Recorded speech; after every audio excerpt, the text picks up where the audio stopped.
Chile's leftist president moves to nationalize reserves of clean energy, white gold. Here's a summary of the article. Last week, Chile announced plans to bring the country's vast reserves of lithium under government ownership. Chile would, over time, transfer control of the biggest actively mined lithium reserve on Earth, second only to Bolivia's in overall size and to Australia's in total production, from the industrial giants SQM and Albemarle Corporation to a government-owned company modelled on the South American nation-state copper miner. It's part of a gambit to overhaul the production of what investors call white gold. Cashing in on lithium's surging price, Chile's youngest president aims to remake South America's richest nation into something closer to a Nordic social democracy with a higher perch in lithium's global value chain. If successful, Chile would become the third Latin American country to nationalize its lithium reserves and the one with the most advanced and active industry to do so yet. Argentina, Bolivia and Chile together make up what's called the lithium triangle, containing over 54% of the 98 million metric tons of the metal identified in reserves worldwide. At a summit of the Community of Latin American and Caribbean States in Buenos Aires last July, Argentina, Bolivia and Chile opened talks about forming what they called the lithium OPEC. The group was looking at whether it could leverage its control over lithium supplies to emulate how the Organization of the Petroleum Exporting Countries, whose 13 members include Iraq, Saudi Arabia and Venezuela, leverages oil production for geopolitical influence. In February, Mexican President Andrés Manuel López Obrador signed a decree banning private lithium mining in a 900-square-mile swath of the northwestern state of Sonora, an impoverished area where the company, Bacanora Lithium, owns 10 concessions and had planned to churn out 35,000 metric tons of the metal per year. This post received a score of 4,700, with an upvote ratio of 96%. Here are the top comments in response to this article.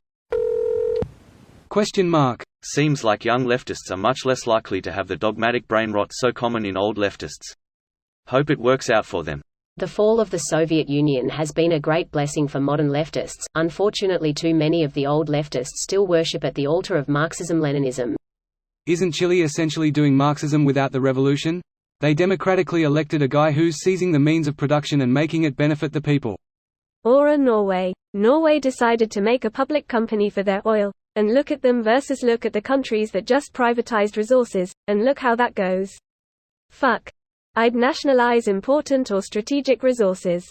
People tend to be doing economically a fuck ton better than just letting one giant company just become the shadow.gov. The concession is set to expire in 2030, after which it would revert to the state unless they grant another one to a private party, and the whole point of the article is that in 2023 nationalization doesn't mean what many think it means. That's what nationalization is supposed to look like in a country with rule of law. The government can take ownership of things that are privately owned, but has to do so through legal means, not seizing things without compensation. Well, there was that time a country tried to purchase factories and farms for the value the company declared they were worth on their tax documents. The CIA destroyed them, and popularized the term Banana Republic in the process. And then there was the time a government started gutting itself and giving pieces to private parties and businesses.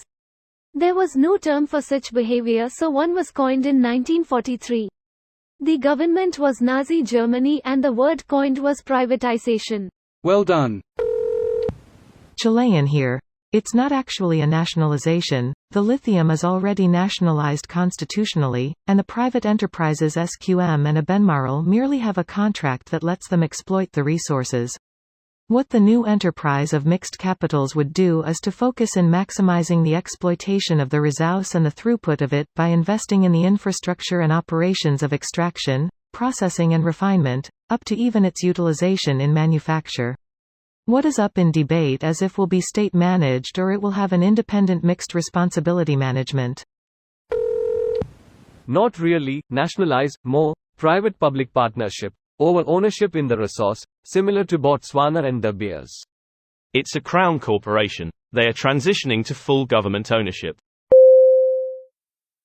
This video was automatically created by Reddit to speech. The article and comments in this video were selected from Reddit according to their upvotes, and any paraphrasing was performed by smmry.com, without any human intervention.